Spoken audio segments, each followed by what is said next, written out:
Unto us a child is born, unto us a son is given, and the government will be upon his shoulder, and his name will be called Wonderful Counselor, Mighty God, Everlasting Father, Prince of Peace.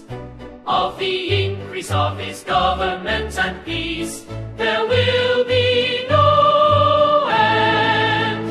Upon the throne of David, and over his kingdom, to order it and establish it with justice